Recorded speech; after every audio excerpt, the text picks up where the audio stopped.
In these 2 short minutes of silence, the peoples of the empire remember.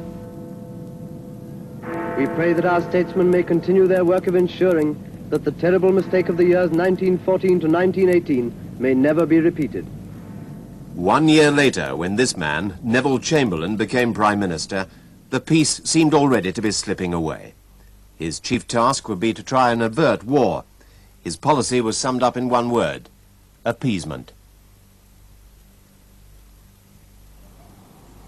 Chamberlain had already seen one great war tear Europe apart. He believed another would destroy civilization. But Mussolini, dictator of Italy, was looking for military glory for himself and his country.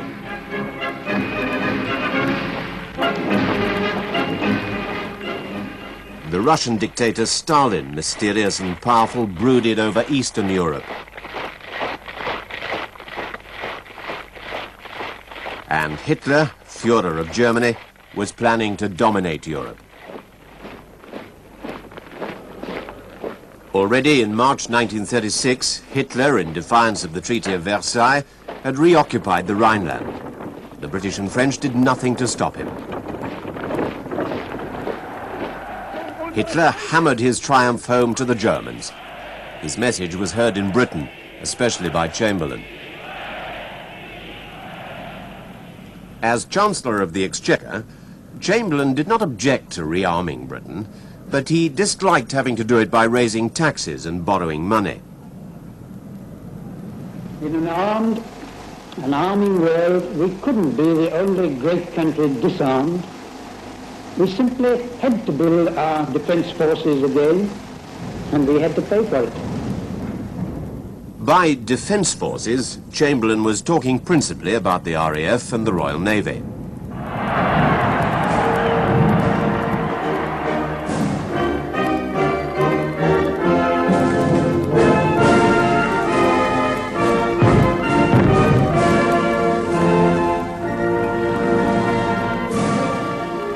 The Navy's great task was to protect the British Empire, strewn around the globe from India and Africa and Canada through New Zealand and Australia to the East Indies. To protect the empire in the Far East, work had begun in 1921 on a great naval base at Singapore.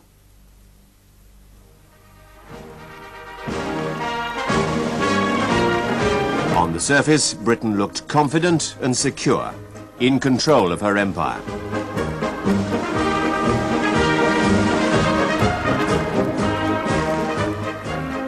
But the defense of that empire would pose insoluble problems. For one thing, we could not afford a war here in the East and at the same time fight the dictators in Europe. Many people believed the best way to avoid war was to support the League of Nations. It was a fine thing to believe. There is, in our judgment, no disputes between nations that cannot be settled by peaceful means. But the people of Abyssinia had found such talk empty and misleading when their land was invaded by Italian troops in 1935. Mussolini was doing his own empire building in East Africa, and the League did little to prevent him. It was the most unbearable scene when the fallen emperor confronted the League of Nations. Italian journalists whistled their derision. Haile Selassie faced them with heartbreaking dignity.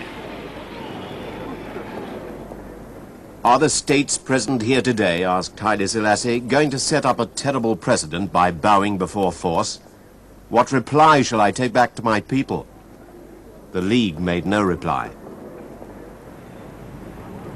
But in Britain, the desire for peace was so strong that many people continued to support the League, particularly the young.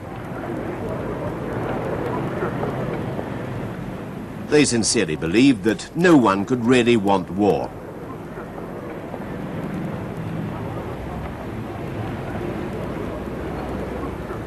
A few Britons, like these ex-servicemen, went to Germany and were filmed chatting to Hitler about the 1914 war. They found him reasonable. Wasn't it reasonable to put German troops back into the Rhineland, which was, after all, German soil? We British never felt anything but great respect for German enemies in the war years across the other side of the trenches. Whether Hitler was reasonable or not, back at home the leader of the Labour Party, Clement Attlee, could think of many other reasons against rearming. The government can find plenty of money for warships and airplanes. Why could they not find money to secure to everyone homes fit to live in, clothing, food, and the means of a happy life? Still, even the poorest people went to the cinema. Here the newsreels were showing shots of air bombardment in the Spanish Civil War. 4,000 bombs were dropped out of a blue sky into a hell that raged unchecked for 5 murderous hours. This was a city, and these were homes like yours. The lesson was clear. No longer was Britain an island fortress. Her cities and her people were wide open to attack from the air. And the planes that had bombed Guernica were German. As Germany flaunted her military strength, the British people and their leaders could well imagine, could almost see the Luftwaffe over undefended British cities. Neville Chamberlain became Prime Minister in May 1937. From the start, he took a strong personal interest in foreign affairs. In November, he sent Lord Halifax, soon to be his Foreign Secretary, to Berlin to find out what Hitler's claims in Europe really were. Hitler told Halifax nothing.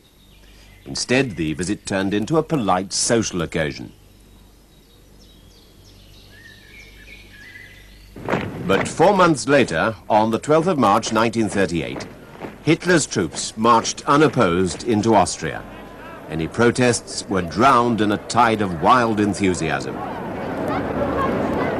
In open defiance of the Treaty of Versailles, Hitler declared the Anschluss, or union, of Austria with Germany. He'd returned to the land of his birth as Führer of the Greater German Reich.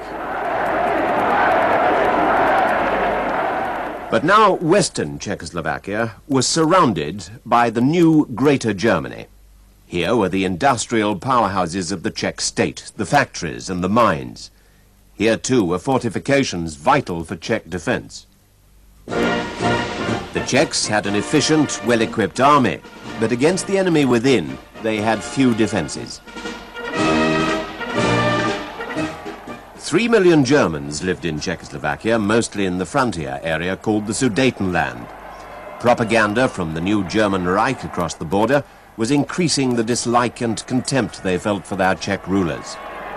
In April 1938, Konrad Henlein, leader of the Nazi-backed German Sudeten Party, demanded self-government for the Sudetenland. It was a cruel demand. The Czechs stood to lose not just the Germans, but their industrial strength and their defenses as well. The Czech president, Beneš, seemed to have the choice of hanging on to the Sudetenland at the risk of war with Germany, or giving it up to live in peace. If he decided not to give it up, Beneš could count on the support of a Czech people angered by the Germans' demands. He could send out mobilization papers to his army and hope to call Henlein's and Hitler's bluff. Beneš could also appeal for help to France, Czechoslovakia's ally since 1924. But that was a prospect which alarmed the French government, led by Edward Daladier. In April, Daladier flew to London to sound out the British reaction. But he was to be told by Chamberlain to expect no help from Britain in a war over the Sudetenland. The Maginot Line was in fact where France's policies stopped. An immensely strong system of fortifications the French had built along the German border. This was France's answer to any future threats from Germany in the West. But from the concrete turrets of this expensive hidey hole, the Sudetenland looked a very long way away.